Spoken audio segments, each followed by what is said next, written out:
Well, good evening and welcome to Queer News Tonight. This is the world's first and only LGBTQ plus daily evening television news. We're broadcasting live and then available on demand. We're available on all smart televisions, including Roku, Apple TV, Android TV, Amazon Fire TV, and of course YouTube and Facebook. It's time to queer up the news. It's Wednesday, November 30th, 2022. We're live and literally out of the closet and into the headlines. So many of your important stories we're going to tell this evening on Queer News Tonight.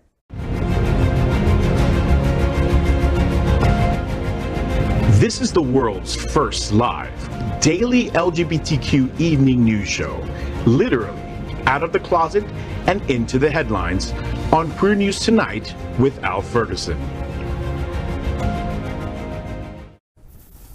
I'm your anchor at Queer News Tonight, Al Ferguson, and this evening we bring you the news of and a perspective representing the LGBTQ plus community from South Florida, America, and across our planet. This is the world's first and only unedited live LGBTQ plus evening news show. Whatever happens unique in LGBTQ plus news, you will see it and hear it. Happening Out Television Network is a 501c3 nonprofit media platform in the television and radio model of PBS and NPR, but designed for our LGBTQ plus community. We are part of one of the largest LGBTQ plus media companies in America, Hotspots Magazine and Happening Out Television Network. Our magazine is celebrating 37 years of the LGBTQ plus experience, and our television news, talk, and entertainment shows support our mission to educate the LGBTQ plus and broader community. Well, let's welcome anchor FayWhat. She is a radio and television personality and has a popular blog and YouTube channel aiming to unite the L and the G together. She's a hostess and MC for many South Florida events, an animal advocate, and owner of Fays for Family. Also, make sure to catch the FayWhat Show, the first LGBTQ plus morning show, Mondays at 9 a.m. Eastern, online or your smart television. And of course, recently, Faye won the SFGN Best of Local TV Personality Award for 2022. Congratulations. Yay! Thank you. And I'm going to be so hospitable to the folks visiting us here in South Florida for Basel. Go home! Messing up our streets. There's way too much traffic. And you know what? A banana taped to a freaking canvas is not art. Wow, you became an art critic too. Saw that? I do it all. Now, I guarantee you on Monday we'll see that in her bio. Oh, yeah. Totally, right? Art critique also. All right. Next up, let's welcome anchor Matthew Darren. Matthew's an accomplished musician, performer. He was a contestant on season 10 of American Idol and is currently traveling the globe performing his Loving Color show. And he's got the most magnificent hair ever. Oh. And he's dropped that gorgeous. Well, thank you. Welcome, Matthew. How are you? I'm wonderful. Thanks to Brian Bunting, my hair guy. He handles it every You have a single time. hair guy. I have a hair guy. I don't know how to do this. He just takes care of it. I love him. Like He's great. perfect. Brian flawless. Bunting. I'm sorry, what did you say, Faye? All right. Let's something going on. Let's talk about what you got going on Sunday. Oh yes, Sunday. He got so caught up in his hair. Al, you stumped me. All right, so Holiday Fantasia is this Sunday, December 4th. Starting at 4 p.m., there will be an hour cocktail hour with an art walkthrough exhibit. And then at 5 p.m. will be a stage performance, co-hosted with me by Varla Jean Merman. It'll be featuring several talented musicians, performers, dancers, poets of our local community. And we are raising money for Bowtie Kids, which supports kids with chronic pain, as well as a foster care Christmas, which brings the joy of Christmas to kids caught in the foster system. So get your tickets today. Get your tickets today. They're available on. Wait, can we put the image up one more time, because I want to make sure I'm looking at what I think I'm looking at. And it's here at Sunshine Cathedral. That's Lioness With a beard. With a beard and. Well, I'm Charlie Brown. The artist made me Charlie Brown. It's like a childhood dream came true. That's Charlie Brown. They have to work on the hair. They have to work on the hair. I mean, it's not as good as it is in real life. Now I see. We'll get Brian. I see the resemblance. But folks, get your tickets today. This is for an incredible cause. It's right here at home at Sunshine Cathedral, and I'll also be on stage too. I don't know what you got me doing, but we'll see. No telling. Does it involve a vacuum cleaner? And a bow tie? Oh, a bow tie, yeah. Just call her Avril Lavigne. All right. Let's welcome Cindy Brown. She is an icon in the LGBTQ plus community. She was an early organizer of Miami AIDS Walk, the White Party for Care resource, and other major events. She has served as the executive director of Miami-Dade Gay and Lesbian Chamber Foundation and LGBTQ Visitor Center. She is the founding executive director of Miami Beach Pride and currently serves as the program manager for Jewish Community Services LGBTQ Lambda Living Program for LGBT seniors. Good evening, Cindy. Good evening, everyone. It's nice to be back here at the table. So, Yeah, it looks like you ate nothing during Thanksgiving. oh my gosh, I ate so much. I think I'm still full. Where'd you put it? Where'd you put it? I don't know. And, I don't know. But Lucky. I walked around full for 4 days. So anyway. Now let's welcome anchor Nathan Bruemmer. Nathan comes to us from the west coast of Florida, now living in St. Pete. He currently serves on the board of directors of Equality Florida and is the legislative director, the Florida LGBTQ plus Democratic Caucus, and is president emeritus of St. Pete Pride, the largest LGBTQ plus pride celebration in Florida.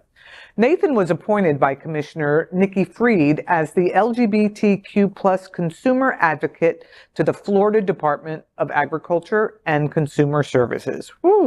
And now he's the director of LGBTQ affairs.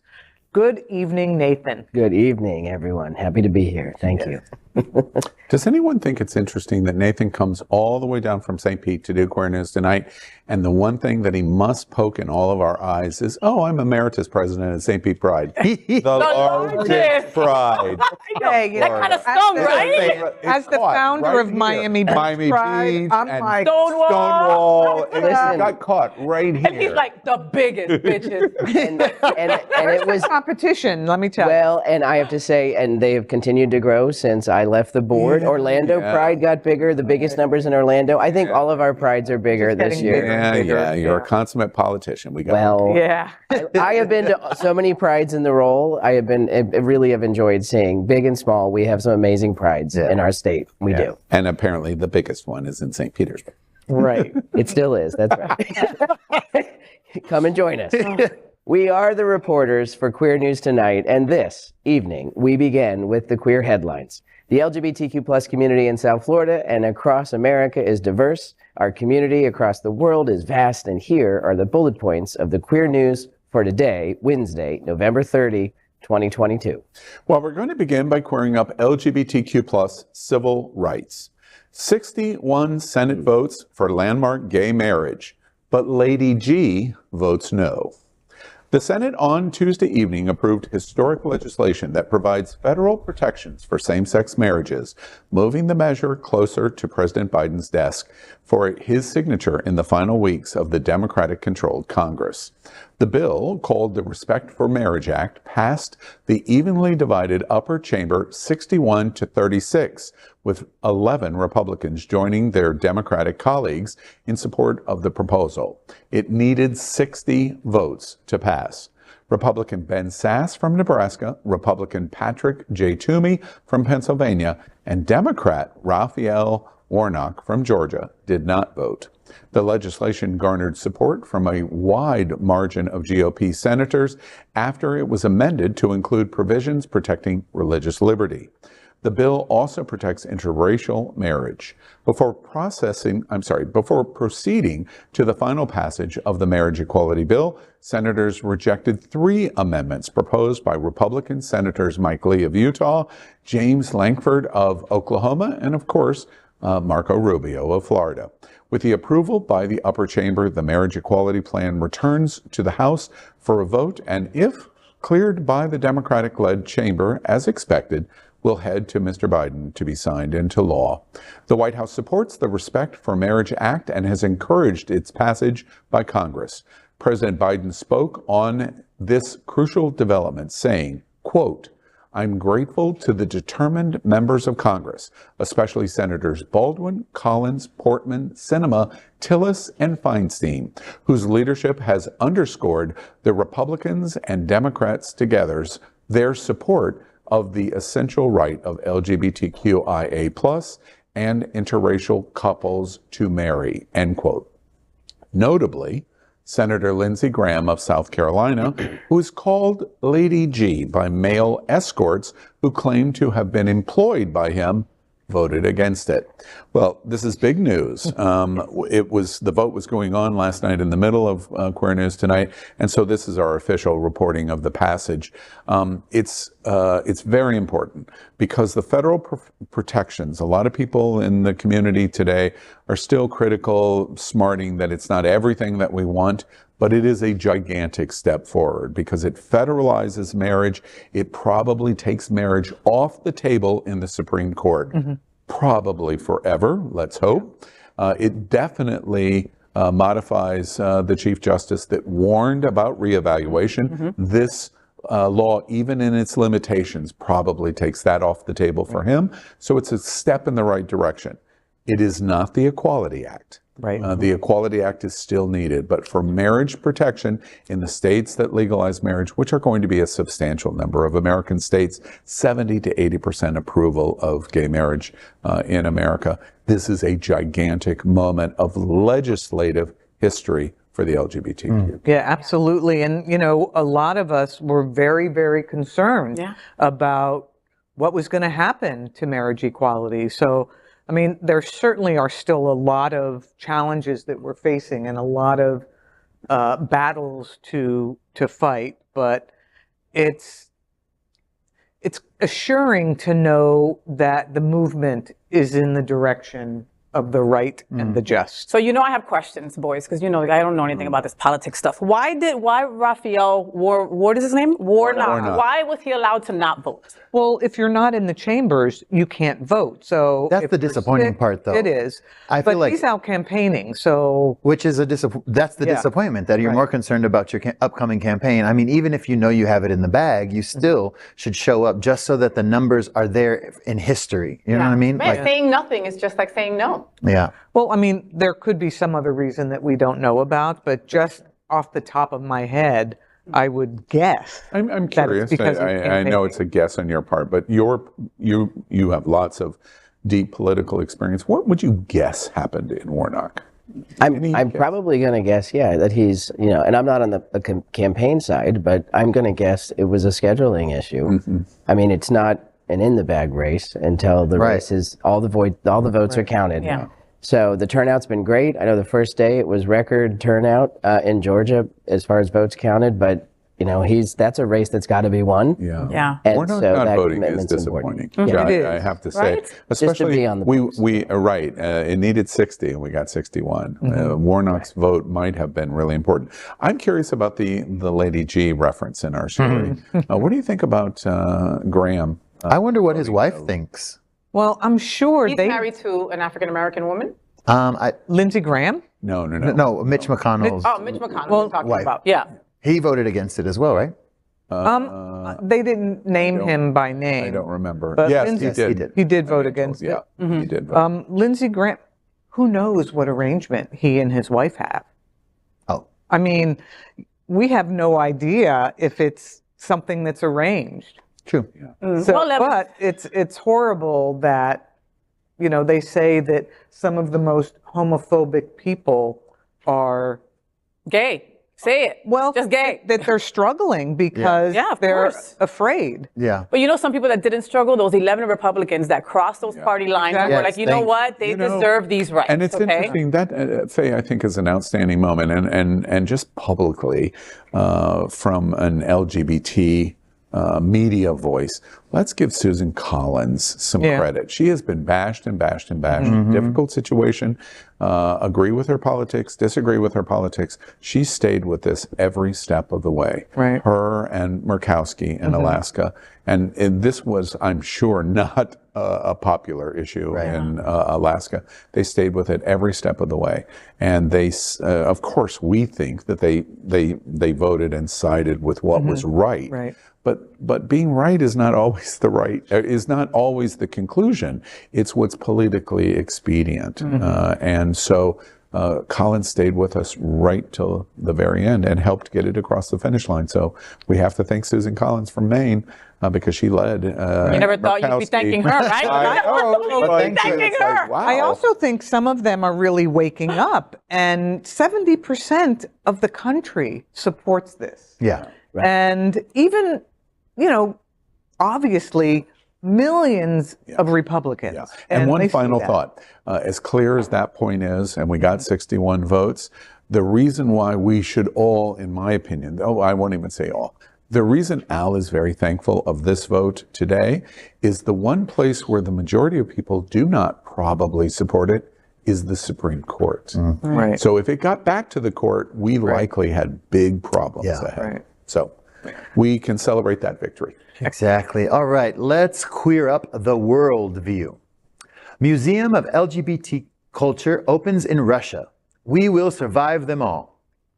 Russia's newest museum opened its doors on November 27th.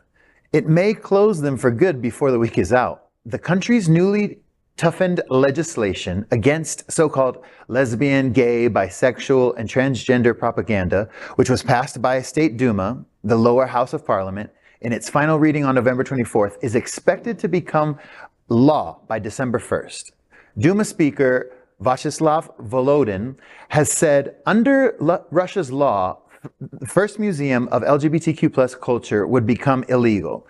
Visitors to the country's first museum of LGBT culture are greeted at the entrance by a portrait of composer Peter Tchaikovsky, arguably the most prominent gay man of Russia's imperial period. During a visit to the Tchaikovsky House Museum in Klin, that LGBTQ plus activist and historian Peter Tchaikovsky got the idea of creating his own LGBT museum. The museum's collection includes 4 cameos featuring portraits of Antinous, a Greek teenager who is widely believed to have been the lover of Roman Emperor Hadrian and whose image has become a symbol of male homosexuality. 2 of the cameos, Voskresky, notes were produced in the Soviet Union in the 1950s. According to Olev Novakov, president of the ESCMO AST Publishing Group, the vaguely written legislation could affect up to 50% of the books currently on the Russian market. In addition, activists say it could essentially legalize anti-gay speech and actions and potentially unleash vigilante violence, just as the original 2013 law did. Congratulations on all the words. That was quite a mouthful. Yeah. My apologies if I screwed up your name. When I read this, this is almost breaking news. When I read this yesterday, I thought maybe this is an Onion joke of an LGBT museum opening in Russia. And then we're reporting tonight, Matthew's reporting tonight, no, this is not a joke, this is true. The only joke in that story is kind of tongue-in-cheek. It may be closed by the end of the week. Right. Yeah. Because if you're not following what's going on in Russia, Russia has basically moved they only have one tiny vote step left to basically ban the existence of LGBT in Russia. It does not exist. Yeah, according to some of their leaders, there are no gay people in There's Russia. no gay people in Russia, and we do not acknowledge that it exists. It is illegal, and if it happens, it can happen because there are none in Russia. 170 million Russians, and there's 0%. Not one gay, not one drag queen, not one lesbian, not one butch boy. Nope. Yeah, we need an LGBTQ refugee program. Exactly. For the Russians. I mean, obviously they need someone closer initially. But I honor horrible. I honor the attempt. Yes. You know. It's almost like it's kind of scary because when you bring it to the forefront, then it becomes a topic of conversation, and that the rhetoric starts to get tossed around, and that's where the violence comes in, and people feel emboldened by political leaders. We saw it here in our country too. If you have hate coming from the top, it's going to spew out everyone below so much more. What was the soccer game the other day? It was the U.S. against Iran, right? Those poor players. I'm afraid for their lives when they go back home. The most emotional, I don't care anything about soccer, but the most emotional moment of that, we reported it last night on Queer News Tonight, and not a single, I said, we are clearly a queer news show because everybody just lambasted FIFA and Qatar, and no one talked about the game at all. And I said, clearly we're queer because we don't care anything about soccer, and we don't even talk. Well, I have watched many matches. Well, I was broadly stereotyping. Yeah, but the other parallel, though, in that story, based on our state legislation this year, we're talking about banning books and limiting speech. Yeah. And that is exactly what we're talking about in this state and in this country right now for our communities as well. Yeah. Right. So. And what is a museum if not just a collection of history? I mean, but they never had gay people in Russia, so there is no LGBT history to tell, according to them. And your observation, and your observation, and your observation, I think are all excellent, and they're the same observation. Right. There's an intersection of all of these things, and when we don't get distracted out here, we watch the intersection. We watch the traffic as they're crossing each other. And what Nathan is saying is, I see parallels to book management, book banning in Florida to this law in Russia. And we see comparisons to 1939 and 1940 to the Jews in Germany, another great extreme. And we see the situation of what we're watching in Arizona, where they go, no, the election's unfair. And even the Republicans that are running the election go, there's nothing. But it doesn't matter. The facts don't matter. It's what I want. I don't want gay people in Russia. I don't want Germans or Jews in Germany. I don't want free elections in Arizona. Right. It's all an intersection. Yeah. Well, and also, maybe to brag a little bit, what we have as a resource here locally, we have Stonewall Museum of History, right? So how many cities in the U.S. have an LGBTQ history museum? Few. Right. So other than the, unfortunate intersections, I would really, look at this story and remind folks, Americans, there's a lot of LGBTQ history that is forgotten, that we need to go back and we need to celebrate that. Absolutely. And those stories are still being told, and Excellent point. maybe we'll see some museums open here. One of the things that we do with Lambda Lives is intergenerational stuff. Yeah. So, those of us who've been around for a while, who lived through some of these horrible experience, like the whole Anita Bryant thing back in the late 70s, we make sure that these young people know what happened so that they can carry on the history. Exactly. Because nobody's teaching our history yet. Yeah. So we need to pass it down. What I just heard Cindy say is, let's go get some pies. And maybe that's not what I... Pie? That's pie and Anita Bryant. Oh, pie. Oh, yeah. Ding, ding. I'm getting older. That didn't... If you don't tell the history, the young folks aren't going to get that joke. Exactly. Right? God, Point made. Point made. You see? Right. All right, folks, let's continue with Queering Up Hotspots Magazine and the Gay Agenda. Here are the Hunks from Miami's Real Magic Mike live tour.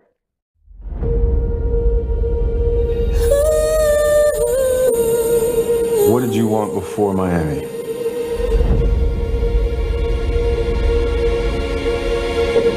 I just wanted to escape my life.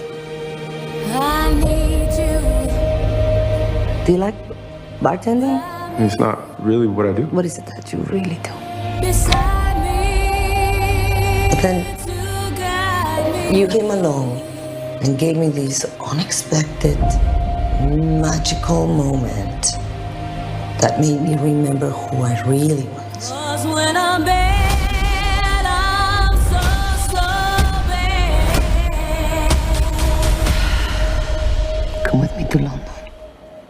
Let's go. Why are you in London? I'm gonna put on a show at this famous theater. People are numb. disconnected. We're gonna wake them up with a wave of passion they've never felt before. Hell yeah. Without further ado, I give you the visionary artist, Magic Mike. So, The real question is, why you, Papa? no one's believed in me like your mom has. So what's this show about? It's the same old, will she marry for love or money? So what does she pick? Love or money? The real question is, why does she feel like she has to choose? It sounds to me she just needs to let go. And some good. Maybe that as well.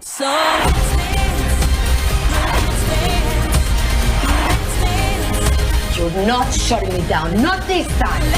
You're so good at this. I'm not gonna just let us give up on it. I want every woman that walks into this theater to feel that a woman can have whatever she wants, whenever she wants.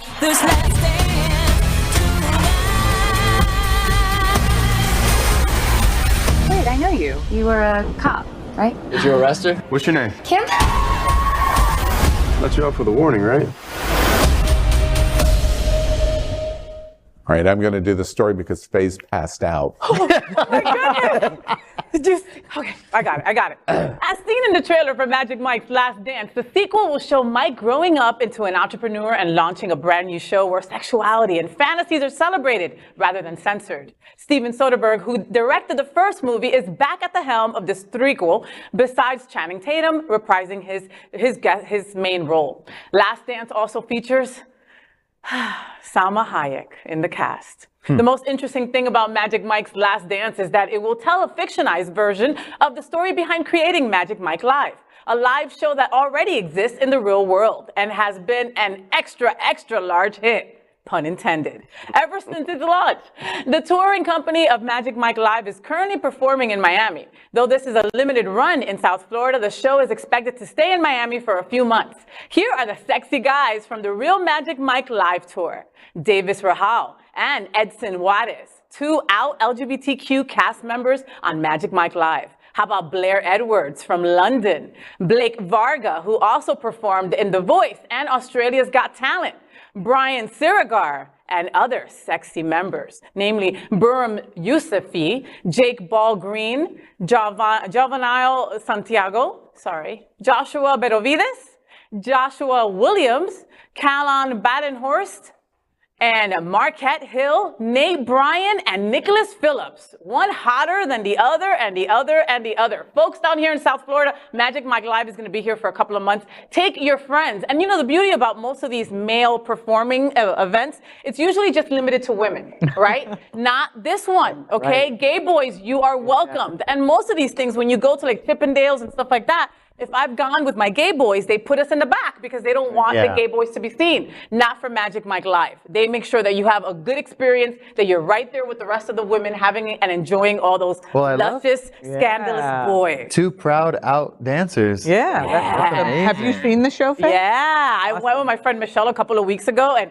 you want to go again? Oh my God, I'm down. Okay. I'm down. After the guy gave me a lap dance, I still haven't washed that dress. You know, it's funny because I'm right there every step of the way with the guys. But one of the things I want to ask you about is they're doing this national tour, and eventually an international tour, is done in the Cirque du Soleil model, where that is a specially built custom tent for this event. Tell us what that was. So if you know Cramden Park, right? Cramden Park is down in Key Biscayne down there, blah, blah. Used to be the beach. So they have literally built like a huge circus tent. Like if you ever gone to the Cirque du Soleil events, right? They build those tents right there, like next to American Airlines Arena or whatever, and they take up the whole space. Well, that's the space that they took. The same place that Ultra had when they were out there. So it's a huge place, and they have they set their foundation. They're going to be there for 6 months, folks. Wow. You know, and they're also going to film another part of the next movie here in Miami at that place. There'll be a fourth movie. Yeah. Oh, so we're going to meet Selma.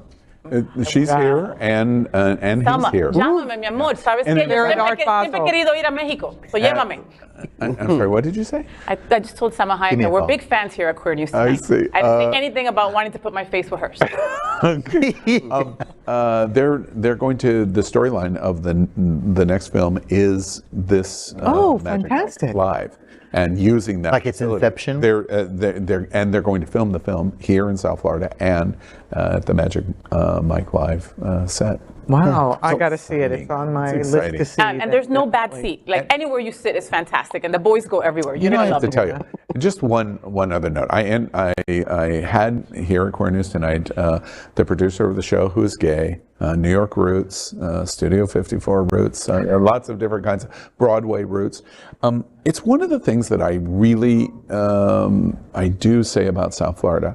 I've traveled all over the world. South Florida probably is the sexiest place on the planet. Oh yeah, It people really are so is. much better looking. And not only that, it's just there's an embracement of that sexy lifestyle. Everyone chases it and chases it and chases it, and because they're committed to it, they get it. It's the humidity. It makes our skin supple, so we just start glowing and we're beautiful. I went to Pennsylvania for 3 days and I looked like freaking. A liquor. Looked like Maud. Okay, when I came back, my skin was so dry. I love it when you say supple. All right, Faye, Okay, now let's queer up drag culture. Watch the finalists' reaction to the winner of Drag Race UK Season 4. RuPaul's Drag Race UK Season 4 came to an exciting conclusion with finalists Black Peppa, Cheddar Gorgeous, Danny Beard, and John Burrs Blonde competing to snatch the crown. The 4 finalists had a chance to win. It was clear that the finale would ultimately come down to 2 of the frontrunners of the season, Beard and Gorgeous, who had each won 4 maxi challenges and never landed in the bottom 2. Peppa, Gorgeous, Beard, and Blonde were assembled together to watch the grand finale of Drag Race UK Season 4, and their reactions to the crowning were shared in a video. Given that only Gorgeous and Beard got to lip sync for the crown, the 2 queens sat in the middle while watching the finale. They even held hands when the time came for RuPaul to announce the winner. The newly crowned queen says, quote, "I hope that this moment opens doors for many different kinds of drag on RuPaul's Drag Race. I hope drag kings get the opportunity to shine. Yes. I want to see more trans contestants, more contestants of color. Drag is anything you want it to be, and this country has so many amazing drag performers from all walks of life. So I hope that this is the start of something new. Who would have thought that a hairy, bearded bitch like me would be able to do it?" Time has come to crown our queen.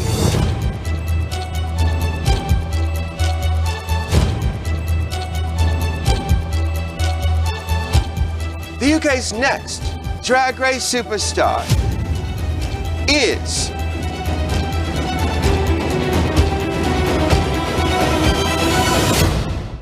Danny Beard.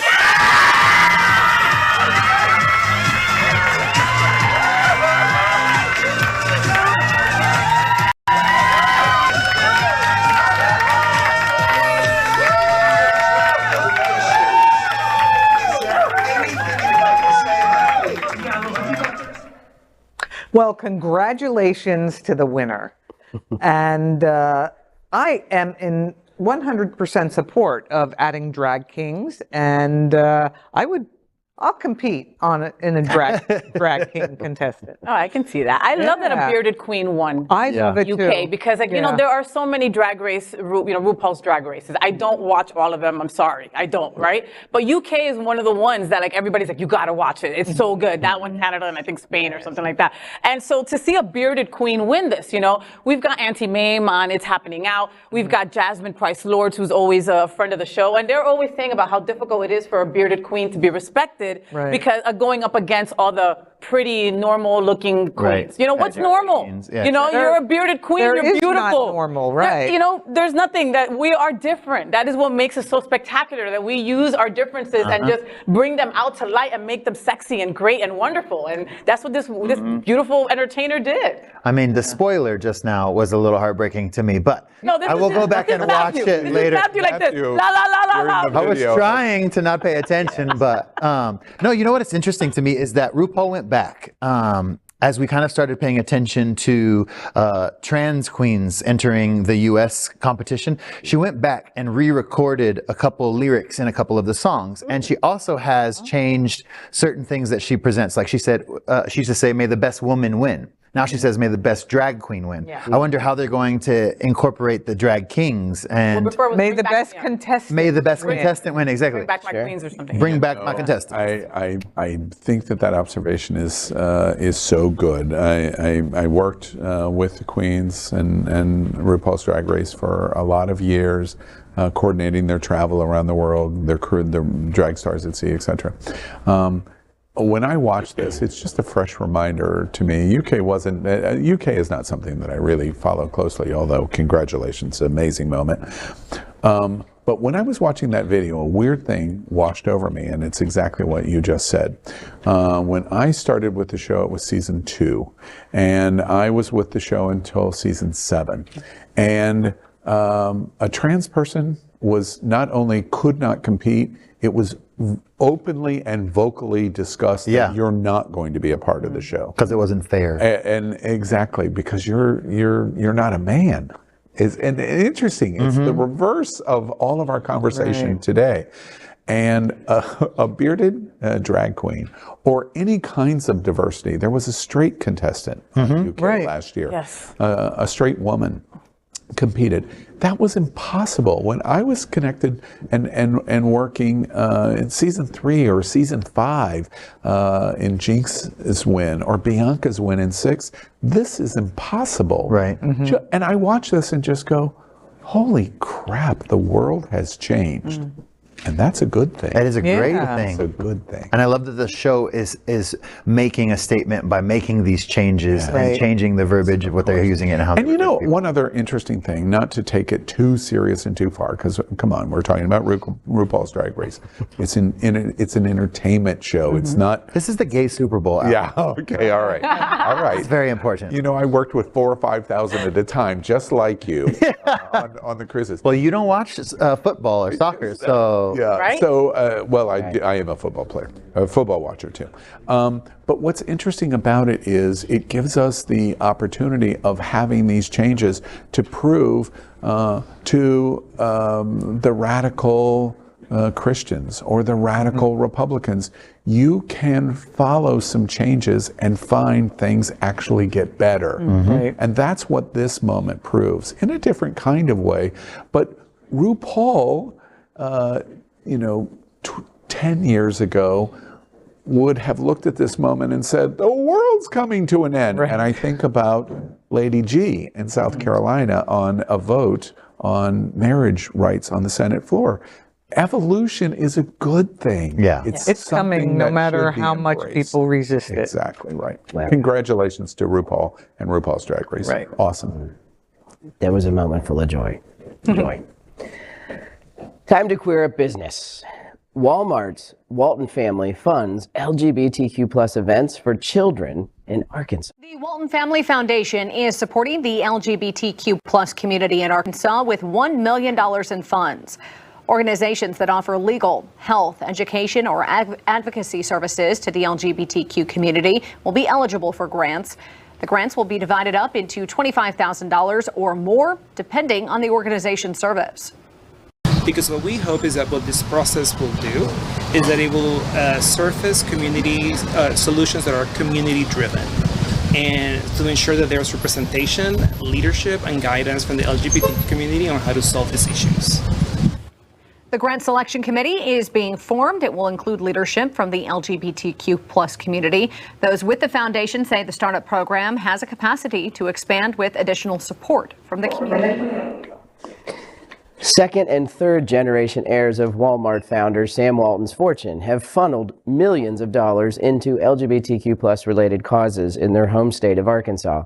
Among other things, these Walton funded groups and the Walmart Foundation have sponsored local drag shows and story hours for kids, teens only events for LGBTQ plus identifying youth, and other progressive causes such as diversity, equity, and inclusion programs in public schools and the State University in Fayetteville, Arkansas.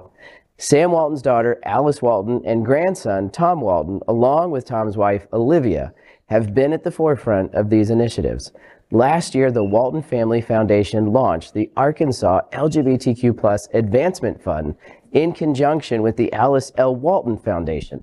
The Walton Family Foundation and the Walmart Foundation are leading sponsors of Northwest Arkansas NWA Equality, an LGBTQ+ nonprofit based in Fayetteville. The group's stated mission is, quote, to provide programs, education, and advocacy to serve, connect, and empower the lesbian, gay, bisexual, transgender, and queer community. In 2018, the Walmart and Walton Foundations donated around $2.5 million to fund a 3-year training program in diversity, equity, and inclusion called True Northwest Arkansas. NWA Equality was one of the first groups to receive a True Northwest grant, which the Waltons offered in collaboration with the Transgender Equality Network. NWA Equality sponsors LGBTQ+ related events in Arkansas, Benton, and Washington counties as part of the group's stated efforts. Wow. Wow. Amazing. When I saw the research behind this story, I know that many of us have different reference points in our histories with Walmart. And when I look specifically at what they are funding, given the fights we've had in Florida, that's the key. It is all the initiatives. Yeah. Drag queen story hours, youth, education programs, DEI initiatives, which are broader than just LGBTQ+ initiatives, everything. Can I jump in to your observation by saying, you know, we go through, in May and June, the number one topic besides talking about pride broadly is rainbow capitalism and all of the criticism. Anchor after anchor after anchor, and rightly so. We report on what is being embraced corporately here and there and here and there, and then the criticism of you've come in for 30 days and then you're out in rainbow capitalism. That's not what this story is. Absolutely not. Because they wouldn't fund an event like a drag show or a drag queen story hour or many of the things that they're doing if they were doing that, because they could do simpler, easier things in spending their money. They're going, oh, no. Let's make a statement. We're making a statement of how we're supporting this minority segment in Arkansas specifically. You know, and also, I am shocked that this is the first time I'm hearing about this. Why do you put that face, Al? Because honestly, I fill with pride at Queer News Tonight. Because 95 out of 100 LGBT people go to Wilton Drive tonight. 97 out of 100 on Wilton Drive would say exactly what you said. Come on, Walmart's not doing this. Alice Walmart, Walton, who's done all kinds of things, they're not doing this. They don't know it. I'm very proud that Queer News Tonight can bring a story like this, because even for me, when I read this and production preparing this story, it was like, what? Really? Exactly. I read learning from our own show. Oh my gosh. You know, and we're doing a great service. It's just but really... you know, the reason that I mention that is that they're not tooting their horn about it. I mean, it's something that they're doing in Arkansas. They're focused on the mission, and it's not about making sure the world knows that the Walton family isn't like the, you know. All billionaires are not bad. Right. I was just happy, Olivia. because Walmart had the cute hoodie, the cute gay hoodie. I was like, thank you for not doing what Target did. You know, there's a lot more reasons. It's a funny thing. For me personally, I will just say, you know, Walmart's not my cup of tea. It just isn't my cup of tea. But Chick-fil-A is not my cup of tea either.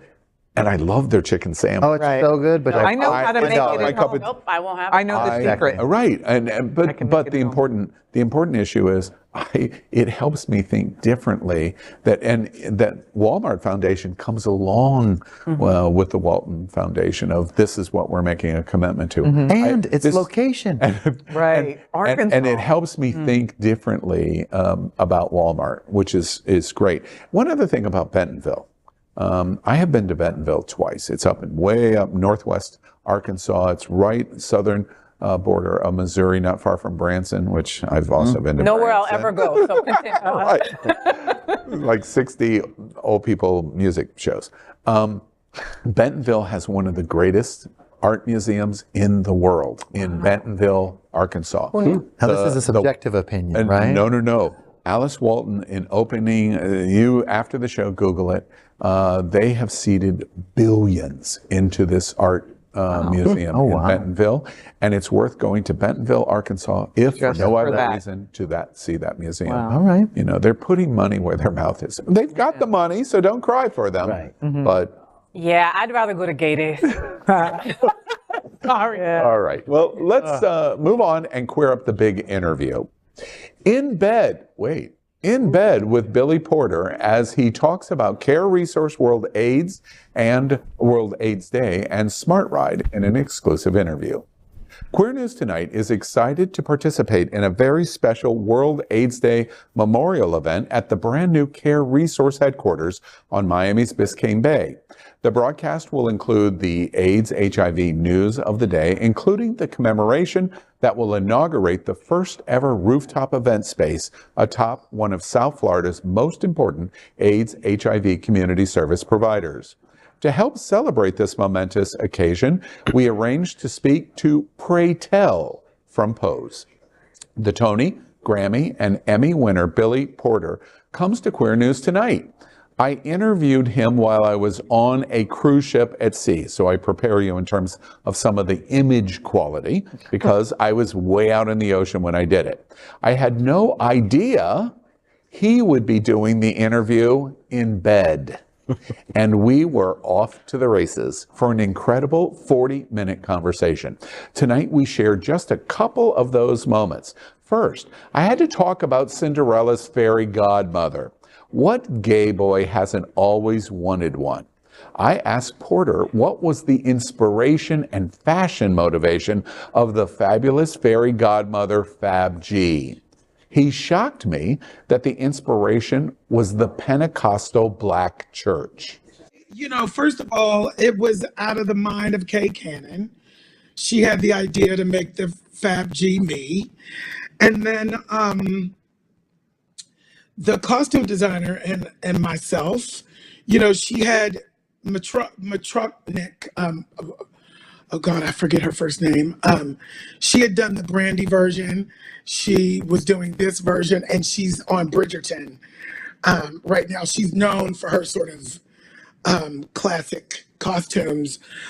We just talked, and she had some ideas, and she had a vision board, and, you know, we talked, and what I thought was really interesting was that it, you know, it ended up, it was classic, but it also ended up leaning into what I call, like, Black Pentecostal First Lady anniversary dress.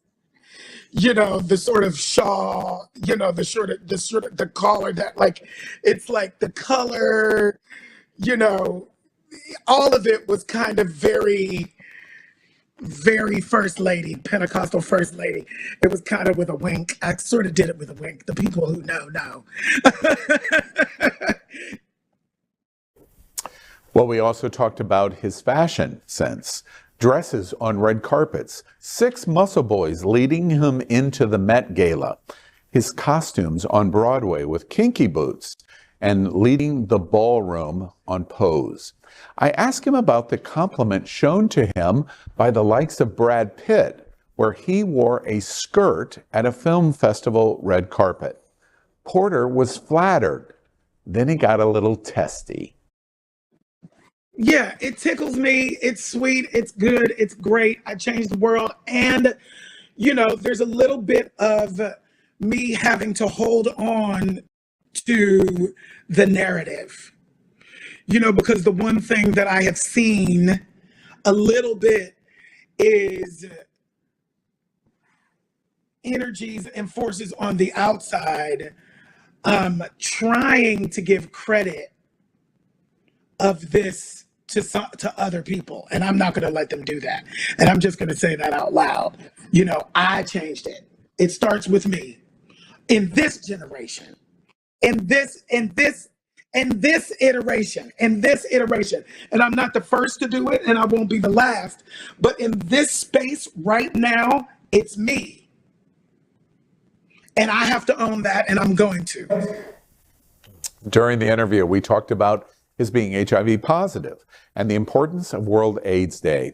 We discussed local service providers like Miami's Care Resource and local fundraising like the $1 million raised by Smart Ride on the 165-mile bike ride from Miami to Key West.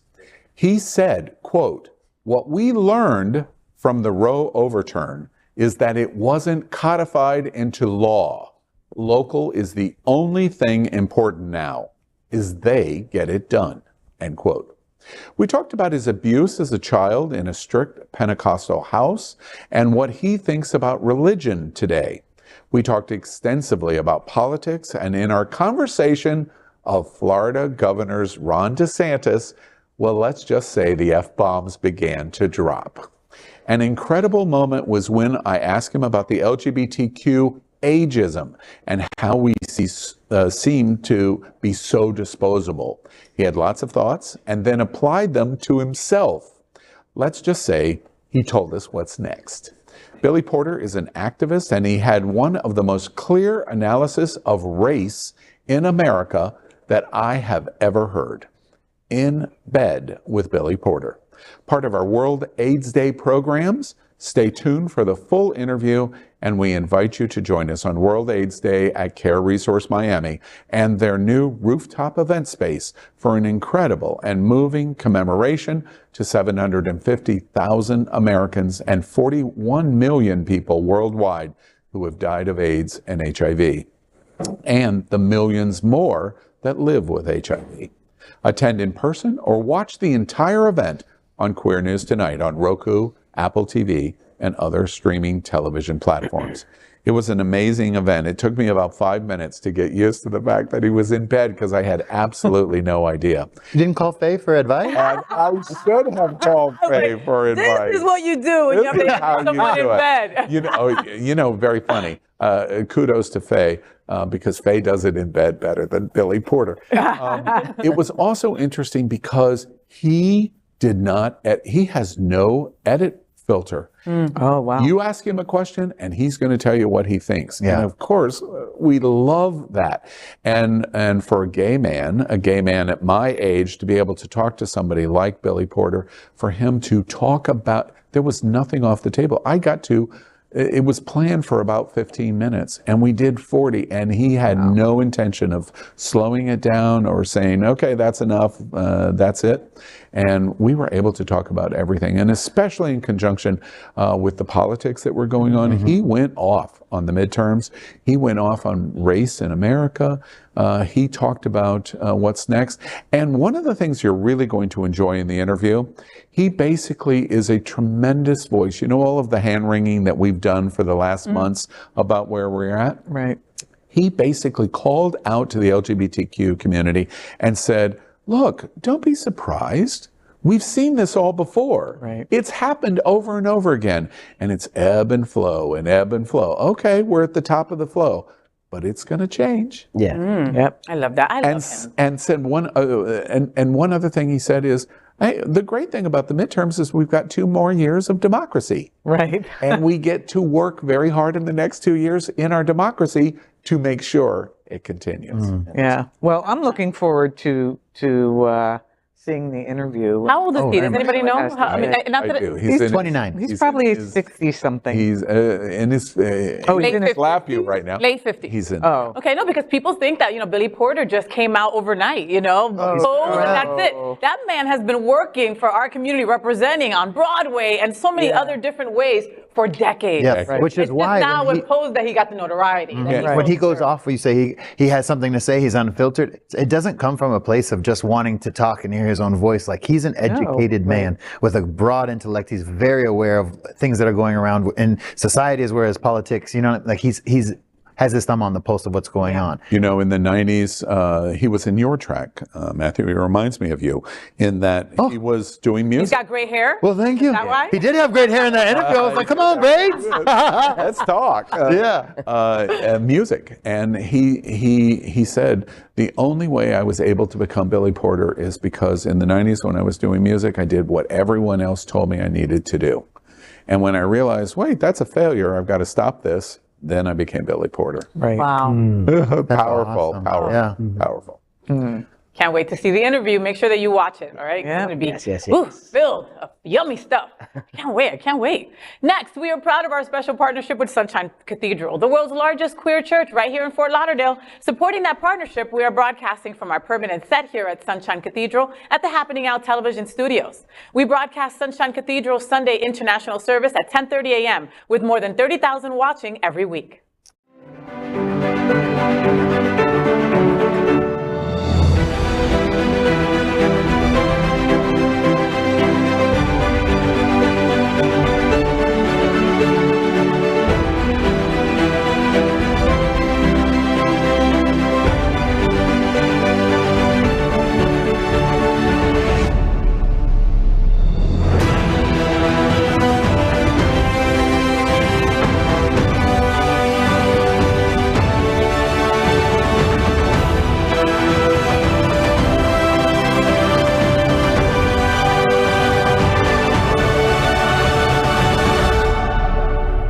I'm Mayra Hidalgo Salazar, the Deputy Executive Director of the National LGBTQ Task Force.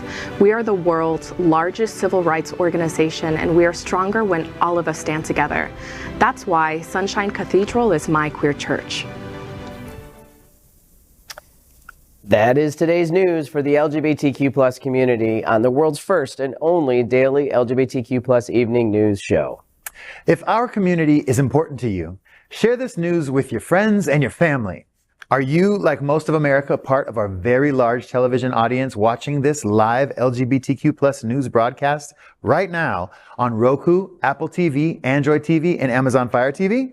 Queer News Tonight is the only live LGBTQ plus digital television show in the world that is out of the closet and into the headlines. We need your support. If our community is to grow, we must tell our stories and bring them to the attention of the broader world. This is the only place in the world that tell these types of LGBTQ plus stories in motion and sound.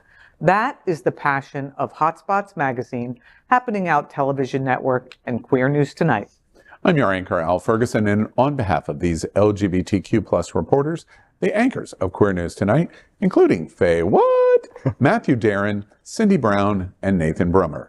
We will see you daily at 8 p.m. But before we end our show, we have one final story. Yes, we finished Queer News Tonight by queering up the big interview. Behind the scenes with Gabe Salazar, GMCSF Hard Rock Live Christmas Rehearsal. Recently, Queer News Tonight anchor Al Ferguson joined Gabe Salazar, the creative director for the Gay Men's Chorus of South Florida, to discuss their upcoming holiday performances at the Sunshine Cathedral Performing Arts Center and at the Hard Rock Live.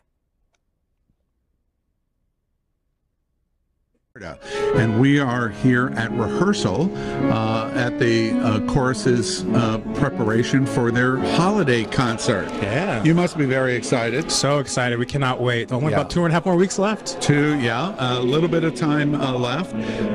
So we're here at Rehearsal.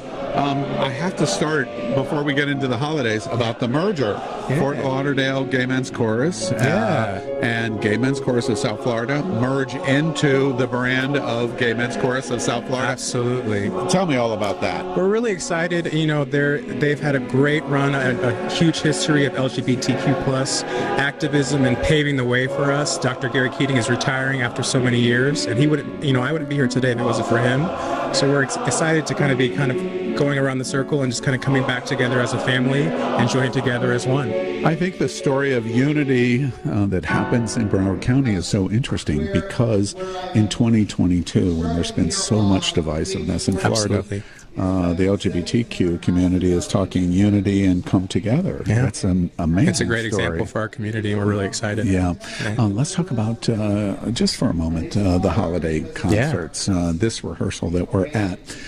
So December 16th, you're going to be at Sunshine Cathedral. We'll be here at Sunshine at our home base. Yes, home base. More traditional kind of concert that Gay Men's Chorus South Florida has become known for.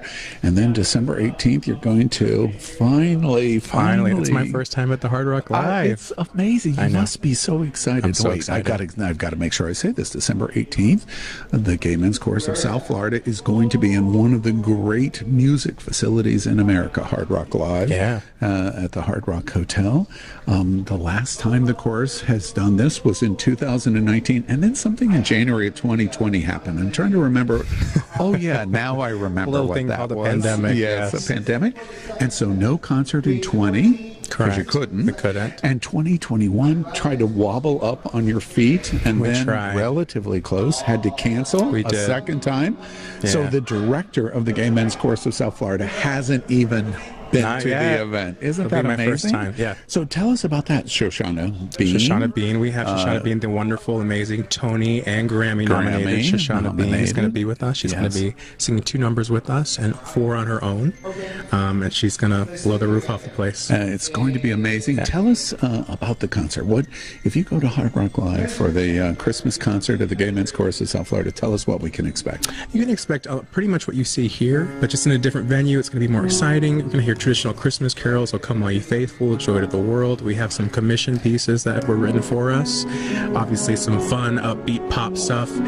We just want you to... Wait, we're gay, so... We're gay, you have to. Yeah. We just want you to feel, if you come to that concert and leave feeling uplifted, a sense of joy, a sense of community and belonging when you leave. And I'm curious to have, first off, the Gay Men's Chorus of South Florida is one of the largest gay LGBT music groups in the entire world. Over 170 voices, I think, in the chorus.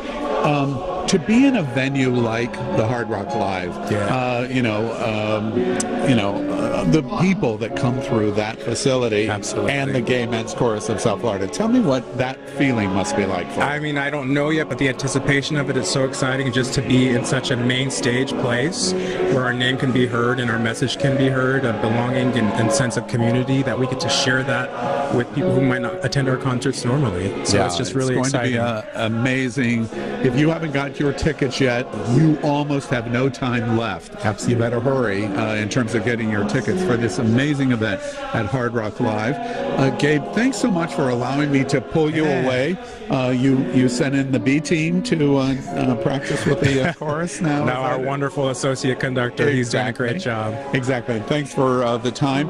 You're at rehearsal of the Gay Men's Chorus of South Florida right before these gigantic concerts for the holidays coming. It's Sunshine Cathedral on December 16th and Hard Rock Live on December 18th. Don't miss it. Thanks, Gabe. Thank you so much.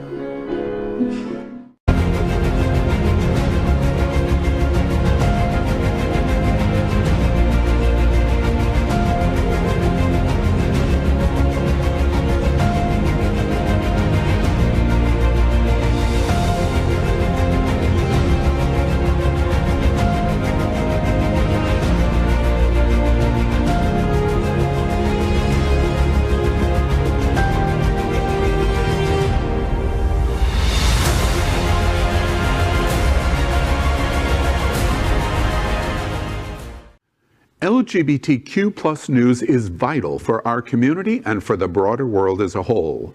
We have enough enemies at Fox News. Tucker, Sean, and Laura are loud.